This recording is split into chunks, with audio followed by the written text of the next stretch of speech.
Hello everyone, कैसे हैं आप लोग। आई एम अभिषेक सक्सेना और हम लोग पढ़ रहे हैं द केमिस्ट्री एंड टॉपिक चल रहा है हमारा एटम्स एंड मॉलिक्यूल्स। तो बच्चों, लास्ट लेक्चर में हमने स्टार्ट किया था अबाउट द मोल कॉन्सेप्ट, जो कि है हमारे लिए सबसे इम्पॉर्टेंट टॉपिक बच्चों, क्योंकि मैंने बताया था आपको लास्ट लेक्चर में 11-12 का ऐसा कोई भी चैप्टर नहीं है जहां पर आप मोल कॉन्सेप्ट यूज नहीं करते। तो बेसिक चीजें हमने समझी थी। हमने पहला पॉइंट डिस्कस किया था कि एक मोल अगर सब्सटेंस रहता है तो मेरे पास कितने पार्टिकल्स आएंगे।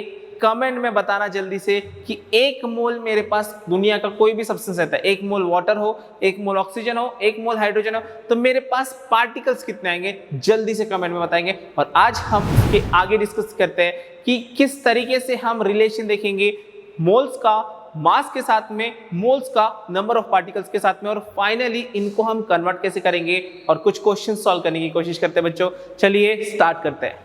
सो लास्ट लेक्चर में हमने डिस्कस किया था अबाउट हाइड्रोजन के बारे में कि अगर मैं हाइड्रोजन लेता हूं तो कितना मास आएगा। एक हाइड्रोजन का एटम लूंगा तो 1 U मास आएगा। अगर मैं 1 ग्राम हाइड्रोजन लूंगा तो 1 मोल हाइड्रोजन हो जाएगा और पार्टिकल्स होंगे 6.022 10⁻23 पार्टिकल्स। वैसे ही आज हम कुछ और एग्जांपल्स देखते हैं और रिलेशन बनाने की कोशिश करेंगे मास का नंबर ऑफ पार्टिकल्स के साथ में, मास का मोल्स के साथ में, मतलब moles, mass and number of particles, इन तीनों का रिलेशन देखते हैं। जैसे कि हमने डिस्कस किया था कि इफ यू से एटॉमिक मास, तो एटॉमिक मास ऑफ ऑक्सीजन, बच्चों एक सिंगल ऑक्सीजन की बात चल रही है, ऑक्सीजन मॉलिक्यूल नहीं कहा है, सिर्फ ऑक्सीजन, दैट इज 16 U। एक ऑक्सीजन एटम मतलब एक एटम का मास 16 U है, यूनिफाइड मास। सो अगर मैंने इसको ही ग्राम एटॉमिक मास पे कन्वर्ट कर दिया, gram atomic mass of oxygen 16 gram, U की जगह सिर्फ G लिखना है, हो गया ग्राम एटॉमिक मास।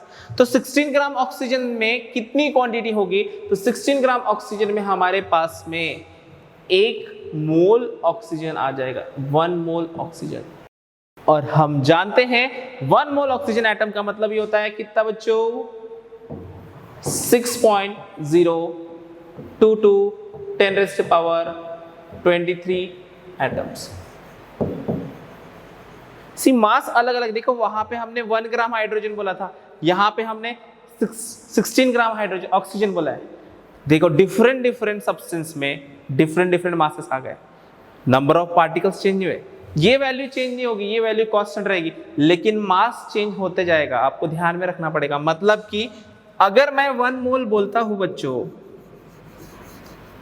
तो इसमें कितने मास कितना आएगा, जो भी एटॉमिक मास है, जो भी एटॉमिक या फिर मॉलिक्यूलर मास है, वो भी किसका बच्चों, जो भी सब्सटेंस है, जैसे हाइड्रोजन था तो 1 आया था, या ऑक्सीजन है तो 16, लेकिन इससे जो पार्टिकल मिलेंगे, पार्टिकल्स हमेशा कितने रहेंगे, 6.022 10⁻23 पार्टिकल्स।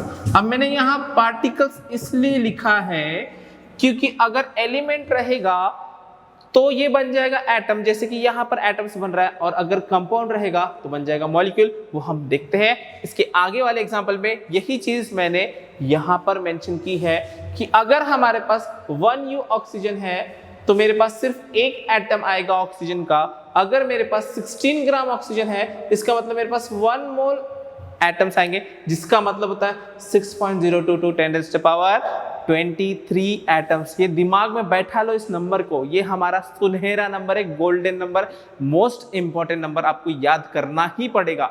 6.022 10⁻23 22, पहले 22 है और यहाँ पर 23 है, तो इसलिए याद हो जाता है, इसमें ज्यादा डिफिकल्टी नहीं होती। एक और लास्ट एग्जाम्पल देखते हैं, रिलेशन बनाने की कोशिश करते हैं हम इनका। Here we take example of compound। हमने यहाँ पर कंपाउंड का एग्जांपल लिया, तो क्या, सो मॉलिक्यूलर मास ऑफ वाटर, देखो मॉलिक्यूलर मास लिखा, वाटर क्या है बच्चों, एक कंपाउंड है। कंपाउंड किससे बनता है, मॉलिक्यूल से बनता है, इसलिए मैंने यहाँ एटॉमिक मास नहीं लिखा। देखो बच्चे कंफ्यूज होते हैं, सर एटॉमिक मास और मॉलिक्यूलर मास में क्या डिफरेंस है। मॉलिक्यूल कब बनता है, जब 2-3 एटम कंबाइन करते हैं तब मॉलिक्यूल बनता है। तो वाटर में क्या है, H2O है बच्चों, क्या है H2O, मतलब 2 हाइड्रोजन का एटम 1 ऑक्सीजन का एटम मिलके, तीनों एटम मिलके बनाया 18U। अब देखो बच्चों, ये 18U हमने यूनिफाइड मास लिखा, इसी का मतलब क्या होगा, अगर मैं इसको यूनिफाइड मास में लिखता हूं तो 18U का मतलब होता है 1 मॉलिक्यूल ऑफ वाटर, नॉट मोल, 1 मोल नहीं, तो 1 मॉलिक्यूल वाटर का मास होता है 18U। अगर मैंने उसको ग्राम मॉलिक्यूलर मास में कन्वर्ट कर दिया, दैट इज 18 ग्राम में कन्वर्ट कर दिया, इसी का मतलब हो गया कि ये मैंने ले लिया 1 मोल वाटर। और बच्चों 1 मोल वाटर का मतलब मैंने क्वांटिटी ली है 1 मोल वाटर। 1 मोल वाटर का मतलब मेरे पास मॉलिक्यूल्स कितने आएंगे, मेरे पास मॉलिक्यूल आएंगे 6.022 10⁻23 बच्चों मॉलिक्यूल्स आएंगे, एटम्स नहीं आएंगे अभी। क्यों एटम्स नहीं आएंगे, क्योंकि ये कंपाउंड है। देखो समझो अच्छे से कि वाटर का मतलब क्या होता है, वाटर में 1 ऑक्सीजन का एटम रहेगा और 2 हाइड्रोजन के एटम रहेंगे, मिकी माउस बनाएंगे वो, राइट। अब इसमें 1 मॉलिक्यूल में कितने एटम है बताओ मुझे, 1 मॉलिक्यूल में कितने एटम आ रहे, 3 एटम्स लिख सकता हूं क्या बच्चों मैं, इसलिए ये हम नहीं काउंट कर रहे हैं, मोल्स से हम एटम नहीं काउंट कर रहे, हमने मोल्स से सिर्फ नंबर ऑफ मॉलिक्यूल्स काउंट किया। कहने का मतलब है अगर आपको मॉलिक्यूल का मॉलिक्यूलर मास पता है, जैसे वाटर का मॉलिक्यूलर मास क्या है 18U, उसको हमने कन्वर्ट कर दिया 18 ग्राम में, जो कि होता है ग्राम मॉलिक्यूलर मास। और इसी का मतलब होता है कि 1 मोल वाटर है मेरे पास, 1 मोल वाटर मतलब कितने पार्टिकल्स होंगे मेरे पास वाटर के, 6.022 10⁻23 मॉलिक्यूल्स होंगे, एटम नहीं। और अगर इससे मुझे कन्वर्ट करना है एटम में, कर सकता हूं, कैसे, देखो बच्चों 1 मॉलिक्यूल में कितने एटम, 3 एटम है, और मेरे पास मॉलिक्यूल कितने हैं, सिंपल वर्ड्स में बता रहा हूं। देखो अगर मेरे पास वाटर के 1 मॉलिक्यूल में 3 एटम है, राइट, सपोज आपको मैंने कहा कि मेरे पास 100 मॉलिक्यूल्स है, कितने बच्चों, 100 मॉलिक्यूल्स हैं किसके, वाटर के, तो क्या आप मुझे बता पाओगे कि एटम्स कितने होंगे, तो जैसे कि 1 मॉलिक्यूल में 3 एटम्स थे तो 100 मॉलिक्यूल्स में कितने आएंगे, बस मल्टीप्लाई करेंगे 3 × 100 कितना होगा, 300 एटम्स आ जाएंगे। तो वैसे ही अगर आपको यहां पर एटम्स के लिए क्वेश्चन पूछा जाए तो आपको सिर्फ इसको 3 से मल्टीप्लाई कर देंगे तो एटम्स आ जाएगा, मल्टीप्लाइड बाय 3। ये क्यों किया है बच्चों, क्योंकि वाटर में 3 एटम है, दूसरा कंपाउंड रहेगा तो जितना एटम रहेगा, हमने एटोमिसिटी वर्ड यूज किया है, do you remember atomicity, it is the number of atom present in the molecule. तो एटोमिसिटी से मल्टीप्लाई करेंगे तो हमें नंबर ऑफ एटम्स मिल जाएगा, बात क्लियर है। वापस से वही चीज मैं यहां पर वर्ड्स में लिखा है कि molecular mass of water is 18U, gram molecular mass of water is 18 gram, so 1U water का मतलब होता है 1 मॉलिक्यूल ऑफ वाटर, और 16 ग्राम वाटर का मतलब होता है, कितना होता है 16 ग्राम वाटर का मतलब 1 मोल मॉलिक्यूल, और उसी का मतलब होता है 6.022 10⁻23 मॉलिक्यूल्स। यहां पर एटम्स नहीं आएंगे, मॉलिक्यूल्स आएंगे, ठीक है। अगर आयंस होता तो आयंस आते, एटम मॉलिक्यूल आयन कुछ भी हो सकता है, डिपेंडिंग सब्सटेंस कौन सा है, क्लियर है। अब इन चीजों को यूज करके हमें कुछ फॉर्मूलेज बनाने हैं, फॉर्मूलेज मतलब बेसिक फॉर्मूलेज बनाने हैं, मतलब हमें रिलेशन बनाना है किसका किसका। देखो हमारे पास कितने टर्म आए, 3 चीजें हमारे पास। सबसे पहला मेरे पास में है मास, क्योंकि अब तक हम मास में काउंट कर रहे थे, हमारे पास है मास। कौन सा मास है ये, कौन सा मास है बच्चों, मॉलिक्यूलर मास है, या मास हम सब्सटेंस लेते हैं, इसका हम कनेक्शन बनाएंगे मोल्स के साथ में, इसका कनेक्शन हमारे पास आएगा मोल्स के साथ में, या मैं मास की जगह इसको मॉलिक्यूलर मास लिख देता हूं कि मॉलिक्यूलर मास का कनेक्शन हम बनाएंगे मोल्स के साथ में। दूसरा हम कनेक्शन बनाएंगे नंबर ऑफ एंटाइटीज बोलो या पार्टिकल्स बोलो, नंबर ऑफ पार्टिकल्स का रिलेशन मोल्स के साथ में। और देखो बच्चों यहां पर RHS अगर सेम है तो LHS में भी कुछ ना कुछ लेना देना होगा कि नहीं होगा। तो थर्ड रिलेशन हमारा बनेगा मॉलिक्यूलर मास या फिर मास मॉलिक्यूलर मास का रिलेशन किसके साथ में, नंबर ऑफ पार्टिकल्स के साथ में।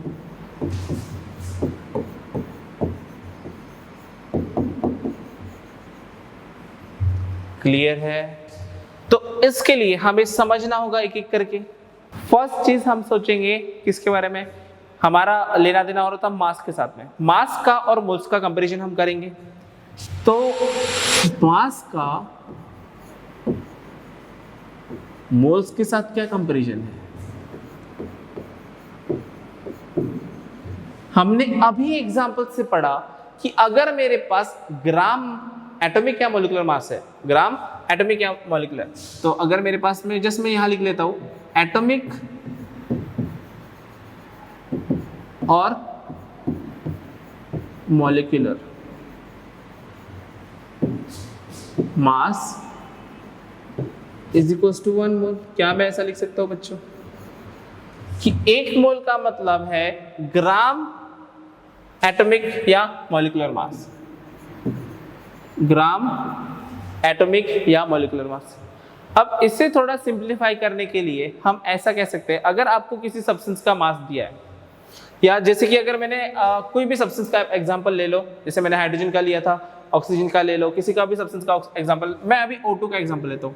O2 बच्चों, O2 का मास कितना आएगा, देखो एक ऑक्सीजन का 16 होता है। अब ये एलिमेंट नहीं है, अब ये हमने मॉलिक्यूलर फॉर्म में लिया, तो 2 × 16 32 gram, 32 gram of oxygen is equal to 1 mole होगा, राइट। लेकिन सपोज आपको क्वेश्चन में पूछा है कि मेरे पास 16 ग्राम O2 है, तो मोल कितने, मोल्स कितने पूछा, मोल्स पूछा है, तो फिर क्या करेंगे हम,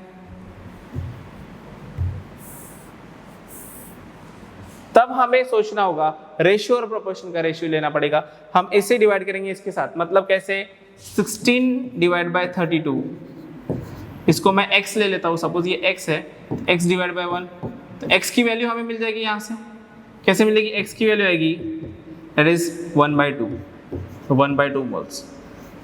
तो अब ये एक्चुअली मैंने रेशियो एंड प्रोपोर्शन से सॉल्व किया है, लेकिन ये कुछ बच्चों को डिफिकल्ट लगेगा, तो इसे हम सिंप्लीफाई करते हैं। सिंप्लीफाई करके बताता हूं बच्चों, ज्यादा टेंशन लेने की जरूरत नहीं है, बहुत आसान है। कैसे, अगर आपको क्वेश्चन में मास दिया है, क्या दिया है, मास दिया है, और आपको क्वेश्चन में निकालने बोला है मोल्स, क्या बोला है कि find the moles of the substance, moles निकालने बोला है, तो मोल्स निकालने बोला है, तो आपको सिर्फ क्या करना है, उस मास को डिवाइड करना है मॉलिक्यूलर मास से, मॉलिक्यूलर या फिर एटॉमिक मास, जो भी है, अगर मॉलिक्यूलर मास मतलब कि अगर एलिमेंट होगा तो एटॉमिक मास, कंपाउंड होगा तो मॉलिक्यूलर मास।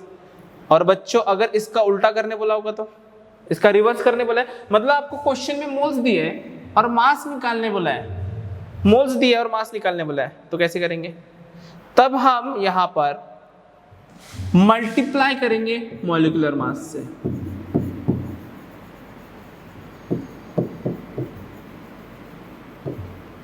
कैसे, अगर सपोज वही ऑक्सीजन का एग्जांपल लेता हूं मैं, मुझे कहा गया क्वेश्चन में I am having 2 moles of O2,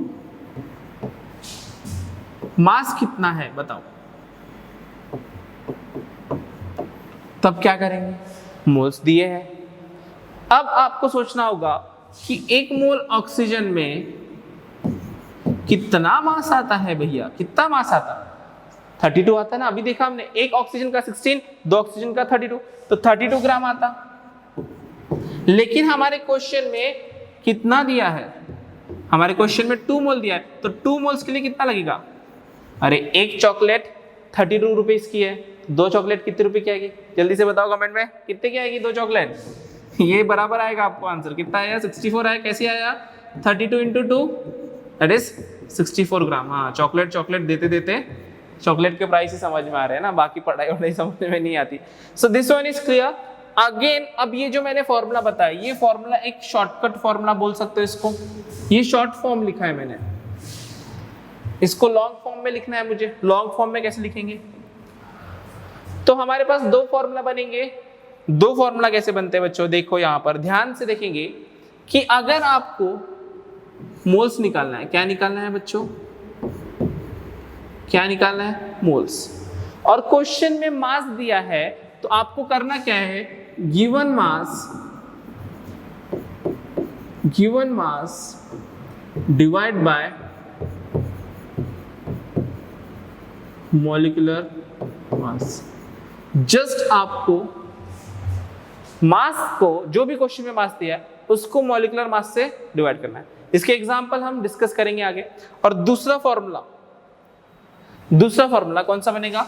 अगर आपको मोल्स दिए और मास निकालना है, तो मास अगर आपको निकालना है और क्वेश्चन में क्या दिया है? मोल्स दिया है, तो जस्ट यही फॉर्मूला देखो यहाँ पे कि आपको ये मास निकालना है।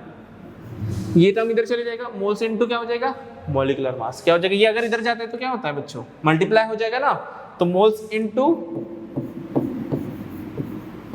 Molecular mass. तो यहां पर हमें मिल गए कितने फॉर्मूले? दो फॉर्मूले बच्चे बाटी। Right here we got two formulas.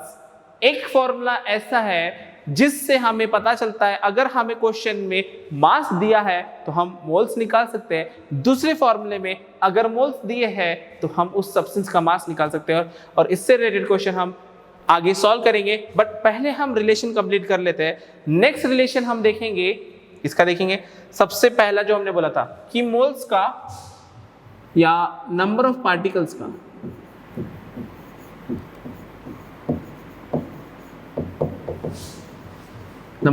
का रिलेशन मोल्स के साथ में। और ये चीज हम जानते हैं बच्चों, कुछ भी इसमें डिफिकल्टी नहीं है कि एक मोल मतलब या फिर Na पार्टिकल्स मतलब ही क्या होता है? Na पार्टिकल्स का मतलब ही होता है 1 मोल। तो यहां पर मुझे कन्वर्शन बताओ जल्दी से। कन्वर्शन फैक्टर कैसे बनेगा? कि अगर आपको क्वेश्चन में पार्टिकल्स दिए, क्या दिए हैं बच्चों? पार्टिकल्स दिए हैं और आपको कन्वर्ट करना है किस में? कन्वर्ट करना है मोल्स में, या फिर मोल्स को कन्वर्ट करना है पार्टिकल्स में। तो कन्वर्शन फैक्टर क्या होगा? हमारा कन्वर्शन फैक्टर होगा एवोगैड्रो नंबर। मतलब पार्टिकल्स दिए और मोल्स में कन्वर्ट करना है तो क्या करेंगे? Divide by Avogadro number. What is the value of Avogadro number? बच्चे बाटी जल्दी से कमेंट में बताएंगे एवोगैड्रो नंबर की वैल्यू कितनी है। और अगर क्वेश्चन में मोल्स दिए हैं, मोल्स को कन्वर्ट करना है पार्टिकल्स में, तो मल्टीप्लाइड बाय एवोगैड्रो नंबर। ये है बच्चा shortcut formula for this term. ये शॉर्ट फॉर्मूला कॉम्पिटिटिव में हम यूज करते हैं इसको, लेकिन इसके लॉन्ग फॉर्मूला मतलब हमें छोटे क्लास का अगर हम पढ़ेंगे या तो 9th में आपने देखा है, तो इसको हम कैसे लिखते हैं? इसको हम थोड़ा सा अलग तरीके से, सिंपल तरीके से लिखते हैं। कैसे बच्चों? कि आपको अगर मोल्स निकालना है, पहला मैं मोल्स के लिए लिखता हूं, you have to find moles. आपको क्या निकालना है? मोल्स। क्वेश्चन में क्या दिया रहेगा? Number of particles. क्या दिया रहेगा? नंबर ऑफ पार्टिकल्स दिया रहेगा। तो गिवन नंबर ऑफ पार्टिकल्स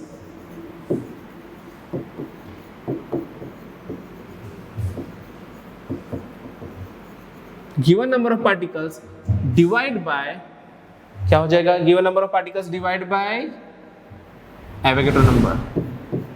ठीक है ना? ठीक है। सो नेक्स्ट वन, ये हुआ मोल्स के लिए। लेकिन अगर हमें नंबर ऑफ पार्टिकल्स निकालना हो, ये निकालना हो, ये दिया नहीं रहेगा, ये निकालना है, तो सेम ये इधर जाकर मल्टीप्लाई हो जाएगा। दैट इज नंबर ऑफ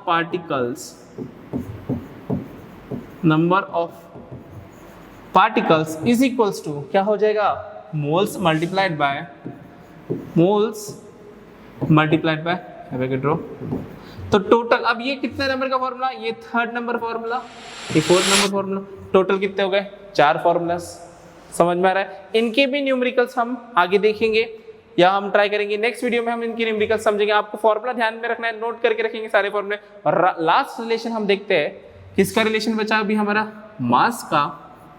देखो पहले हमने मास का रिलेशन देखा मोल्स के साथ में, राइट? और हमने फिर देखा मोल्स का रिलेशन नंबर ऑफ पार्टिकल्स, मैं सिर्फ पार्टिकल लिखता हूं। चलो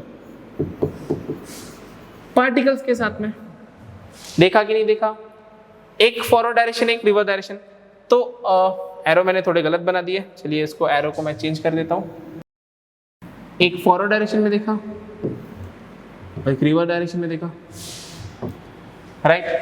क्या कन्वर्शन फैक्टर है? कन्वर्शन फैक्टर सबसे इंपॉर्टेंट है कि अगर मास को मोल्स में कन्वर्ट करना है तो मुझे डिवाइड करना पड़ेगा मॉलिक्यूलर मास से, कैपिटल एम से डिनोट करते हैं मॉलिक्यूलर मास को। अगर मोल्स से मास में कन्वर्ट करना है तो मल्टीप्लाइड बाय मॉलिक्यूलर मास करूंगा मैं, राइट। मोल्स को पार्टिकल में कन्वर्ट करना है, उल्टा है ये। हाँ, मोल्स को पार्टिकल, मेरे पास 10 मोल है तो कितने पार्टिकल्स होंगे?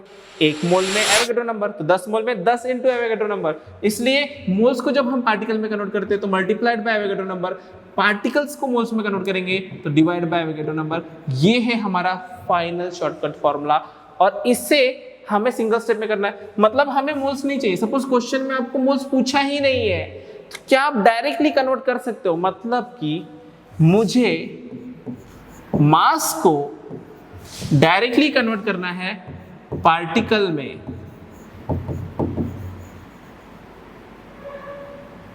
या फिर पार्टिकल्स को डायरेक्टली कन्वर्ट करना है मास में। तो ये दो टाइप के क्वेश्चन आपको पूछे जा सकते हैं कि आपको क्वेश्चन में दिया रहेगा मास एंड क्वेश्चन में पूछा गया होगा पार्टिकल्स, या फिर पार्टिकल्स दिए होंगे और निकालना होगा मास। तो आपको ये दो स्टेप को सिंगल स्टेप में करना है। कैसे करेंगे? देखो बच्चों, ये डिवाइड है वो मल्टीप्लाई, तो multiplied by Avogadro number divide by molar mass. See ये दो स्टेप को मैंने एक स्टेप में लिखा है, समझ रहा है? दो स्टेप को सिंगल स्टेप में कन्वर्ट किया। क्यों? क्योंकि दो स्टेप में मल्टीप्लाई होने वाला था एवोगैड्रो नंबर और डिवाइड होने वाला था मॉलिक्यूलर मास, तो multiplied by Avogadro number divide by molar मास। और इसका उल्टा करेंगे तो इसका रिवर्स हो जाएगा, multiplied by molar mass divide by Avogadro number. तो बच्चों पार्टी, इसमें मुझे दो फॉर्मूले मिल रहे हैं और आपको आज का होमवर्क है कि ये जो फॉर्मूला है, what is the formula for mass, इससे जो फॉर्मूला बनेगा, जैसे मैंने 4 फॉर्मूले बताए अभी तक आपको, अब तक मैंने 4 फॉर्मूले बताए, वैसे ही यहां से और 2 फॉर्मूले बनाने हैं और वो मुझे होमवर्क में चाहिए आपके, और वो कमेंट में बताएंगे मुझे कि 2 फॉर्मूले कैसे बनेंगे। मतलब mass is equals to blank into particle, और particle is equals to mass into blank. ठीक है, कर सकते हैं। तो यहां पर हमने रिलेशन देखे मोल्स के मास के साथ में, पार्टिकल के साथ में, इन तीनों का कॉम्बिनेशन हो गया। और आगे जब हम 11th में ये टॉपिक पढ़ेंगे तब हम इनको रिलेट करेंगे वॉल्यूम के साथ में। किसके साथ में? वॉल्यूम के साथ में। So this mole concept is, मतलब बेसिकली रिलेशन देख लिया। और ये जो मोल कॉन्सेप्ट है, the word mole was introduced by in 1896। कब हुआ था? 1896 में। किसने बताया? विलियम ऑसवेल ने बताया इस टर्म को, who derived the term from Latin word. कौन सा वर्ड से आया? देखो, मोल वर्ड आया लैटिन वर्ड से, मोल्स मीनिंग हीप, पाइल। मतलब क्या होता है? जमा करना। जब हम चीजों को जमा करते हैं, जैसे मैंने गेहूं जमा करके रख दिया, चावल जमा करके रख दिया, ऐसे पहाड़ बन जाता है, उसको हम हीप बोलते हैं। जमा किए बहुत सारे। क्या आप गेहूं को काउंट कर सकते हो?